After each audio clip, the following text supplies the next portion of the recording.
JAC, CBSE, ICSE, Delhi Board, Economics Preparation for Examination 2026.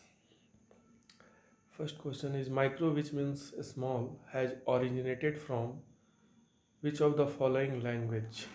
ये बिहार 2009 में पूछा गया था, तो ये ग्रीक में किया गया था, Greek.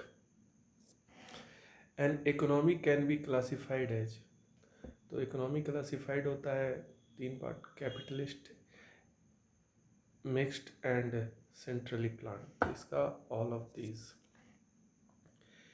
In which of the following economic there is coexistency of private and public sector. कौन सा इकोनॉमी होता है जिसमें प्राइवेट सेक्टर भी आता है और पब्लिक सेक्टर भी आता है? तो ये भारत है हमारा, जिसको हम मिक्स्ड इकोनॉमी कहते हैं. Who is called the father of economics? Father of economics of course Adam Smith. Who said that economics is the logic of choice? Choice का जैसे मैटर आएगा तो ये रॉबिन्स से शुरू नाम से जाना जाता है. रॉबिन्स ने चॉइस के बारे में बात किया था. एडम स्मिथ और मार्शल ने वेलफेयर और वेलफेयर एंड वेल्थ के बारे में बात किया था. एडम स्मिथ ने वेलफेयर एंड मार्शल ने वेल्थ के. According to whom economics is the science of human welfare. Welfare मतलब ये मार्शल से रिलेटेड था. Next question, what are the central problem of an economy? Central problem, तो इसमें what to produce, how to produce and for whom to produce देखते हैं. The problem of allocation resources, how to achieve fuller utilisation of resources, how to achieve growth of resources.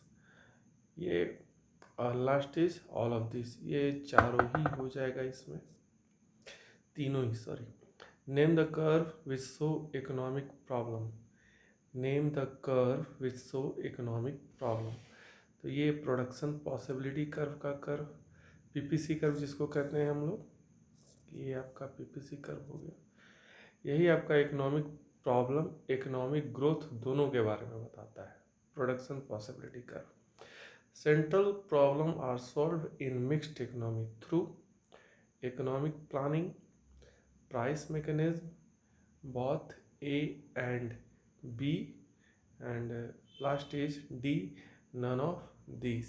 तो central problem of economy दोनों से ही solve किया जाता है, economic planning and price mechanism से, यानी ये सी आंसर होगा.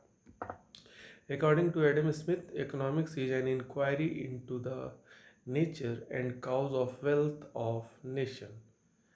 यस, ये एडम स्मिथ ने ही बोला था, इनकी किताब का भी नाम यही था, an inquiry into the nature and cause of wealth. The income of every family is always unlimited. क्या सभी परिवार का जो इनकम होता है अनलिमिटेड होता है? नहीं, फॉल्स, गलत है. ये जैक बोर्ड में पूछा गया था आपका. Next, no economy is without economic problem. सही बात है, कोई भी ऐसी अर्थव्यवस्था नहीं है जहाँ पर प्रॉब्लम नहीं है. True. Economics is a science of wealth. Science of wealth, Marshall, Adam Smith, Robbins, J K Mehta. तो जेके मेहता का कोई है ही नहीं रोल, रॉबिन्स का चॉइस था. ओके. मार्शल का भी जस्ट हम लोग ने देखा है.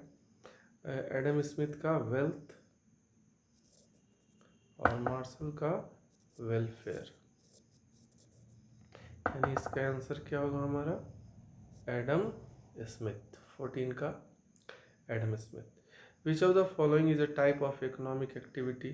कौन सा काम है जो इकोनॉमिक एक्टिविटी है? सारा ही प्रोडक्शन, कंजम्पशन और एक्सचेंज, तीनों ही. कभी कहीं आपको ऑप्शन में एक्सचेंज की जगह डिस्ट्रीब्यूशन दिया हुआ रहेगा, तो वो भी करेक्ट हो जाएगा. एक और प्रॉब्लम होता है distribution. Next, according to Robbins, economics is a science that studies human behavior as a relationship between end and scarce means which have alternative uses. Alternative uses, okay, alternative uses में opportunity cost आता है, और ये Robbins जो थे, economics is a science that study human behaviour as a relation between and scarcity के बारे में बात किए थे रॉबिन्स ने रॉबिन्स स्कार्सिटी के बारे में बात भी की थी। Okay, problem of choice and scarcity दोनों ही रॉबिन्स का दिया हुआ है, इसलिए ट्रू होगा a. Adam Smith is not an economist. Adam Smith एक इकोनॉमिस्ट नहीं थे, ये गलत बात है, वो एक इकोनॉमिस्ट थे।